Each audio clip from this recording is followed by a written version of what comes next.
ಜಿಲ್ಲಾ ಸ್ವರಾಜ್ ವಿಕಾಸ ಜನಸೇವಾ ಸಂಸ್ಥೆ ಭಾಲ್ಕಿ ಮತ್ತು ಶ್ರೀ ಕುಂಭೇಶ್ವರ ಗಜನನ ಮಂದಿರ ಟ್ರಸ್ಟ್ ಇವರ ವತಿಯಿಂದ ಕೈಲಾಸವಾಸಿ ಚಂದ್ರಭಗಾಭಾಯಿ ಕೈಲಾಸವಾಸಿ ವಿಠ್ಠಲರಾವ ಪಾಟೀಲ ಇವರ ಸ್ಮರಣಾರ್ಥ ಸೌ ಕುಶಾಲಭಾಯಿ ಶ್ರೀಮಾನ್ಯ ಕಿಶನರಾವ ಪಾಟೀಲ ಇಂಚುರಕರ ಇವರ 56ನೇ ಮದುವೆ ವಾರ್ಷಿಕ ಉತ್ಸವದ ಹಾಗೂ ಕಿಶನರಾವ ವಿಠ್ಠಲರಾವ ಪಾಟೀಲ ಇಂಚುರಕರ ಇವರ 76ನೇ ಹುಟ್ಟು ಹಬ್ಬ ಆಚರಣೆ ಮಹೋತ್ಸವ ಬಹಳ ಅದ್ದೂರಿಯಾಗಿ ವಿಜೃಂಭಣೆಯಿಂದ ಮಾಡುತ್ತಿದ್ದಾರೆ. ಸಾನ್ನಿಧ್ಯ ಹರಿಭಕ್ತ ಪಾರಾಯಣ ನಿವೃತ್ತಿ ಮಹಾರಾಜ ಹಲ್ಲಾಳ್ಳಿಕರ ವಹಿಸುವರು. ಶ್ರೀ ಹೀರಾಚಂದ್ರ ವಾಘಮಾರೆ ಗುರುಜಿ ಅಧ್ಯಕ್ಷತೆ ವಹಿಸುವರು.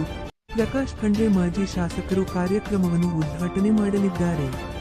ಮುಖ್ಯ ಅತಿಥಿಗಳಾಗಿ ಶ್ರೀ ಜನಾರ್ದನ ಬಿರಾದಾರ, ಪದ್ಮಾಕರ ಪಾಟೀಲ, ಅನಿಲ ಭೂಸಾರೆ, ವೆಂಕಟೇಶರಾವ ಮೈಂದೆ, ಡಿಂಗಂಬರ್ ರಾವ ಮಾಲಕರಿ, ಯಾದರಾವ ಕನಸೆ, ನಾಗನಾಥ ಬಗ್ದೋರೆ ಇನ್ನು ಹಲವಾರು ಮುಖಂಡರು ಕಾರ್ಯಕ್ರಮದಲ್ಲಿ ಭಾಗವಹಿಸಲಿದ್ದಾರೆ ಎಂದು ಕಿಸನರಾವ ಪಾಟೀಲ ಇಂಚರಕರ ಅವರು ಹೇಳಿದ್ದಾರೆ.